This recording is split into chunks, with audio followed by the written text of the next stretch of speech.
Assalamualaikum warahmatullahi wabarakatuh.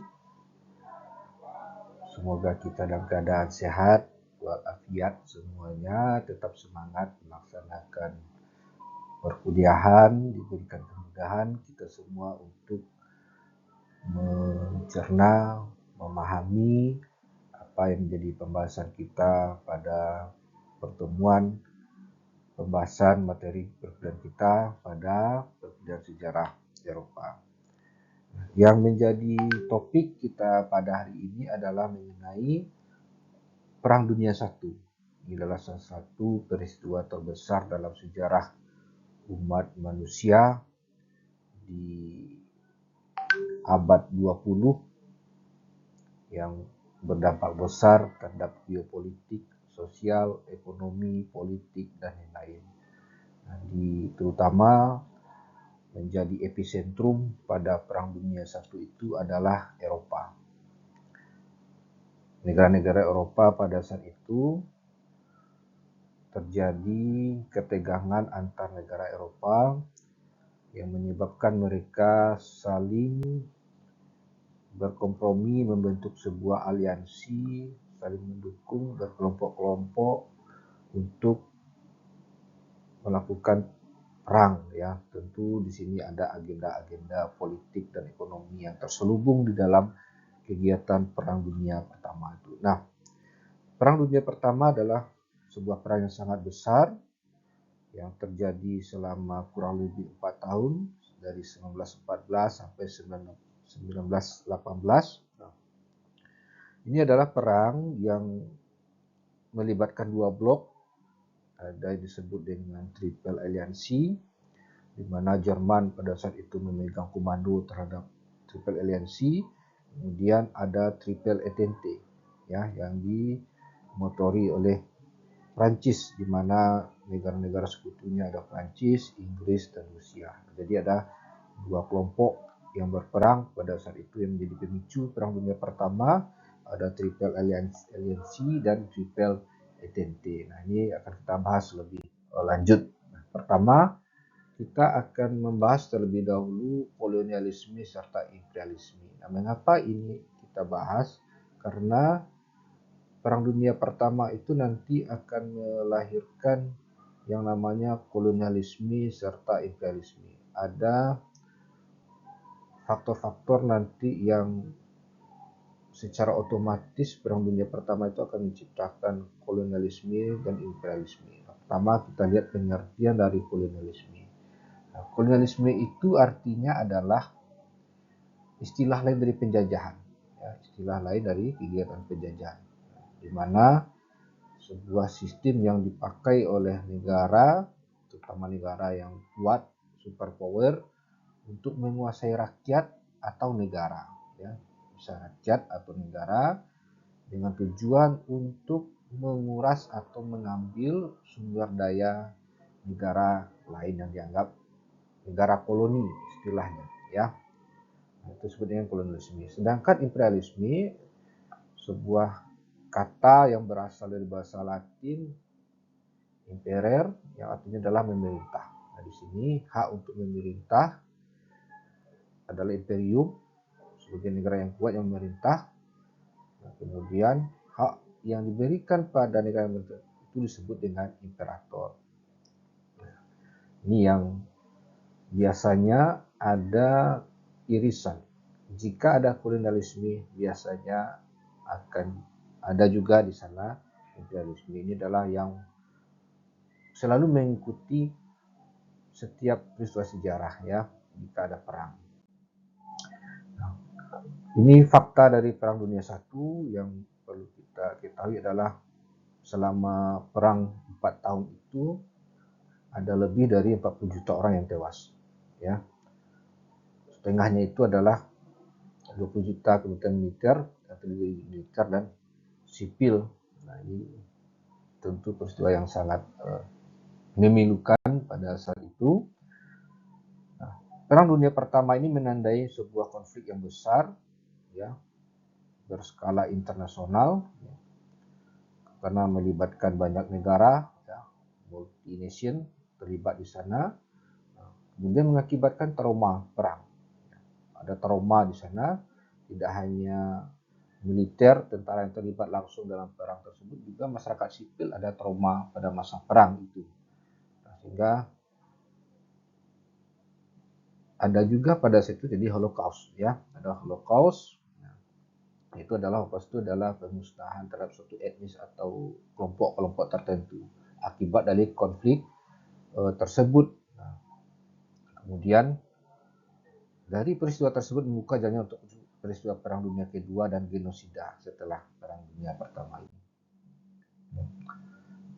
Perang Dunia Pertama adalah salah satu perang yang sangat merusak, ya, destruktif dalam sejarah modern umat manusia. Diperkirakan pada saat itu hampir 10 juta serdadu tewas akibat perperangan, ya, apakah dari pihak Triple Aliansi, Triple Entente, dan masyarakat sipil yang juga ada pada masa itu. Jumlah itu jauh melampaui jumlah total kematian militer pada semua perang dalam 1 tahun sebelumnya. Kemudian dari perang tersebut juga menghasilkan perjanjian, ya, terutama negara-negara yang telah perang pada saat itu Jerman, Austria, Hungaria, Bulgaria, dan Turki.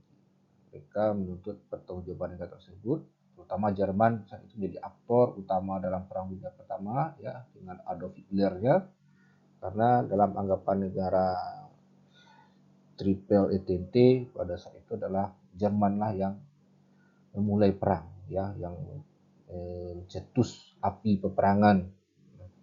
Kemudian untuk mengakhirinya adalah dibuatlah perjanjian Versailles di Prancis di tahun 1919.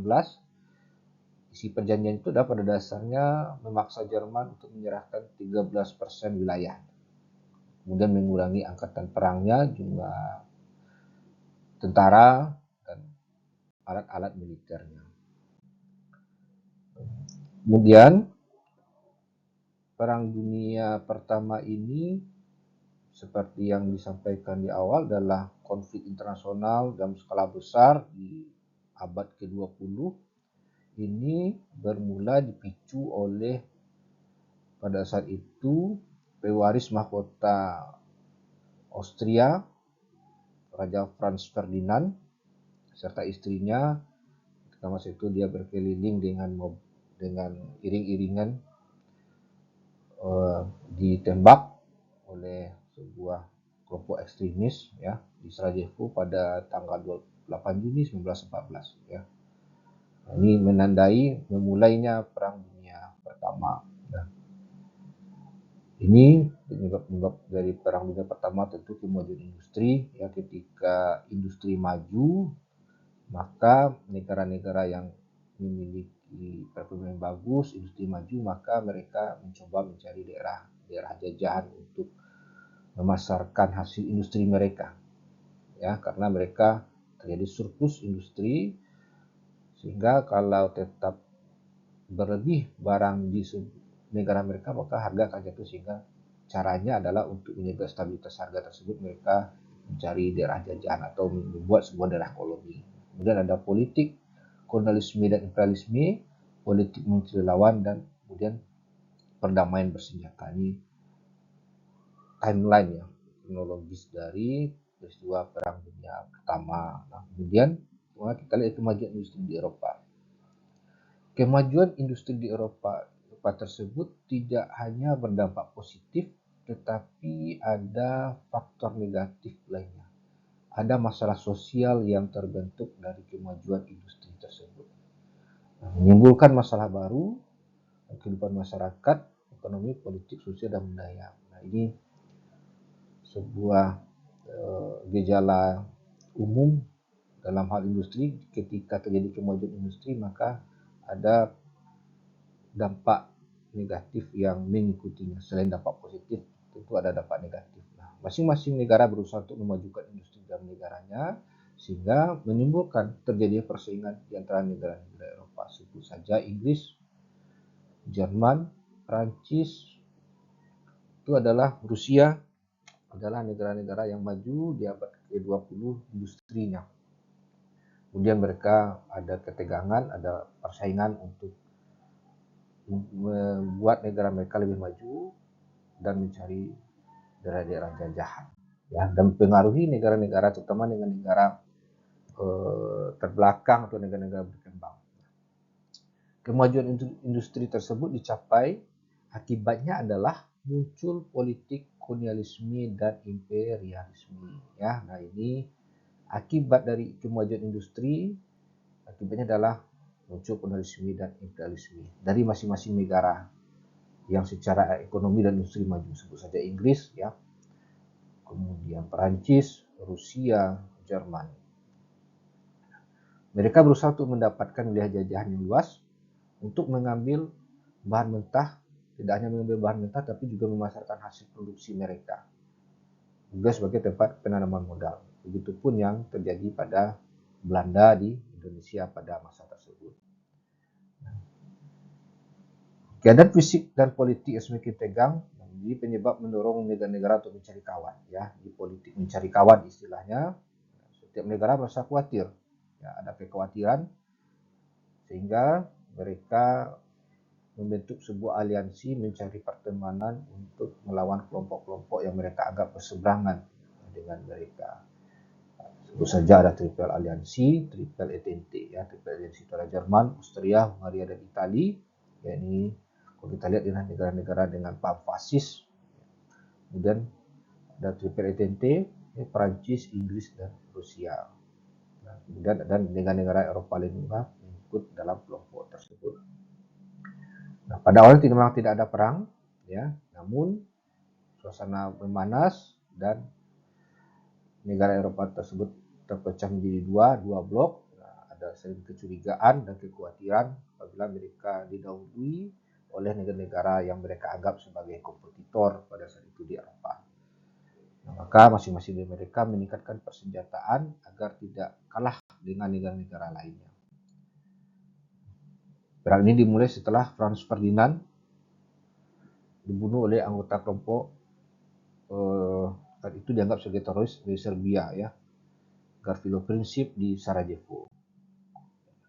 Ini negara-negara terlibat dalam Perang Dunia I itu ada Jerman, Turki, Bulgaria, dan Austria. Ini kelompok, ya, Triple Aliansi, ya, ada Jerman, Turki, Bulgaria, dan Austria. Nah, ini negara yang terlibat, ya. Juga Amerika Serikat pun terlibat pada saat itu. Ada Serbia, Rumania, Yunani, Portugal, Jepang, dan lain-lain. Nah, ini kronologis, ya. Tanggal 14 sampai 24 Agustus terjadi peperangan, ya, Battle of the Frontiers yang dimenangkan oleh Jerman atas Prancis. Kemudian tanggal 16 sampai 19 Agustus juga kemenangan atas Serbia, Austria, dan Hungaria di Balkan. Kemudian 17 Agustus sampai 2 September kemenangan Jerman atas Rusia. Kemudian 23 sampai 25 Agustus perang di Krasnik, kemenangan Rusia atas Austria dan Hungaria. Dan 26 Agustus juga terjadi perang Inggris, ya, di Inggris atas Jerman. Kemudian 13 sampai 28 September perang seimbang antara Inggris dan Jerman di Laut Jerman. Jadi kemudian juga peperangan tidak hanya terjadi di Eropa tetapi juga di luar Eropa. Itu mengapa disebut dengan perang dunia, karena mereka tidak hanya terjadi di regional Eropa tetapi juga di luar Eropa. Misalnya di Jepang, ya, Jepang dan Rusia. Di sini tanggal 26 Agustus. Nah, ini kemenangan Inggris dan Prancis atas Jerman di Togo, Afrika, ya, di Afrika. Kemudian 27 Agustus sampai dengan 7 November juga terjadi di Cina, ya. Di Cina, ya, kemenangan Jepang dan Inggris atas Jerman di Qingdao, Cina. Ini juga melibatkan negara-negara lintas benua. Nah, apa itu disebut dengan Perang Dunia Pertama. Nah, kemudian ini 30 Agustus juga terjadi di Samoa, ya, di Pasifik, ini Samoa. Kemudian 29 November di Australia juga kejadian, ya, dimenangkan koloni Australia di Sydney atas koloni Jerman di Aden, Australia, Laut Samudra Hindia. Kemudian perang penggunaan kapal selam Kemudian ini Bulgaria mengadakan serangan ke Prancis, Serbia, Bulgaria, kemudian juga Italia sudah terlibat berpindah dari blok sentral menjadi blok sekutu. Nah, awal mula kekalahan blok sentral karena blok sekutu sudah mendapatkan banyak dukungan. Nah, Amerika Serikat juga terlibat seperti yang disampaikan sebelumnya dari lintas benua, ya. Mereka memihak pada Triple Entente. Amerika Serikat pada waktu itu juga kekalahan Triple Aliansi atau blok sentral sudah di depan mata sehingga Triple Entente yang didukung lebih dari 25 negara. Ya, bayangkan saja berapa negara yang terlibat dalam perang selama kurang lebih 4 tahun itu. Tidak salah maka kita sebut dengan perang dunia. Nah, kemudian akhir dari perang ini adalah kekalahan dari pihak Triple Aliansi kepada Triple Entente. Ditandatangani sebuah perjanjian di tahun 1911 disebut dengan Perjanjian Versailles yang menandai akhir dari Perang Dunia Pertama. Walaupun nanti akan berlanjut pada Perang Dunia Kedua. Nah, ini perjanjian ini berisi perjanjian damai yang secara resmi mengakhiri Perang Dunia I antara Sekutu dan Kekaisaran Jerman. Nah, ditandatangani di Versailles Perancis. Berikut isi perjanjian lah. Salah satu isi perjanjian itu adalah Jerman menanggung seluruh biaya perang yang sangat besar karena negara-negara pemenang perang pada masa itu Triple Entente beranggapan Jermanlah aktor utama dari lahirnya Perang Dunia Pertama. Dia menanggung biaya perang, mengurangi jumlah tentara mereka, dan harus melakukan perbaikan pada negara-negara tertentu yang tergabung dalam sekutu. Angkatan Darat Jerman dibatasi secara kuantitas 100.000 jiwa dan tidak diperbolehkan memiliki tank atau alat-alat artileri, alat-alat perang. Kemudian Angkatan Laut atau marinir mereka juga dibatasi menjadi 15.000. Jerman juga tidak diperbolehkan memiliki kapal selam. Nah, ini sesuatu yang cukup telak bagi Jerman pada masa itu, di mana mereka sangat jumawa di Perang Dunia Pertama, kemudian mereka kalah secara telak sehingga dengan terpaksa Jerman harus melakukan menyetujui perjanjian Versailles. Kemudian penyerahan tanah jajahan Jerman di berbagai negara, ya, di Prancis, Belgia menjadi kota merdeka pada saat itu yang sebelumnya dikuasai oleh Jerman. Nah, ini dampak Perang Dunia Pertama. Olehnya negara-negara baru, ya, setelah lepas dari Jerman, bentuknya LBB atau Perserikatan Bangsa-Bangsa pada masa ini. Nah, ini total jumlah korban jiwa 37 juta jiwa yang menjadi korban, apakah itu dari pihak militer atau sipil. Berkembangnya diktatorisme, fasisme, dan komunisme. Nah, ini sangat kentara pada masa itu. Selain diktator ada Hitler, ada Lenin, kemudian ada Stalin, Benito Mussolini. Fasisme juga berkembang sangat pesat. Jepang negara fasis, Spanyol dengan Jenderal Franco-nya juga fasis, Argentina juga demikian, Jepang, serta berkembangnya komunisme. Kemudian kerugian dunia yang sangat besar, walaupun 4 tahun, waktu yang cukup relatif pendek, tetapi dampaknya sangat panjang sekali dalam sejarah umat manusia. Mungkin itu saja yang bisa disampaikan berkaitan dengan Perang Dunia Pertama. Pada dasarnya tidak ada perang itu yang menyelesaikan masalah, ya. Perang itu selalu menimbulkan masalah. Seperti ungkapan dari bahasa Latin adalah siapa yang ingin berdamai maka mereka harus berperang terlebih dahulu. Nah, ini pelajaran bagi kita semua bahwa perang itu adalah sesuatu yang sangat destruktif sekali, merusak, tidak membuahkan hasil, hanya memberikan kerugian yang dampaknya yang sangat panjang sekali. Apakah dampak traumatik, terutama ini akan selalu dampak traumatik, akan menjadi memori kolektif suatu komunitas tertentu jika di sebuah wilayah mereka akan terjadi perang, sehingga akhirnya menyebabkan kebencian yang secara terus-menerus yang selalu ada. Nah, mudah-mudahan kita terhindar dari perang negara kita. Kita akhiri, semoga ini bermanfaat untuk kita semua. Assalamualaikum warahmatullahi wabarakatuh.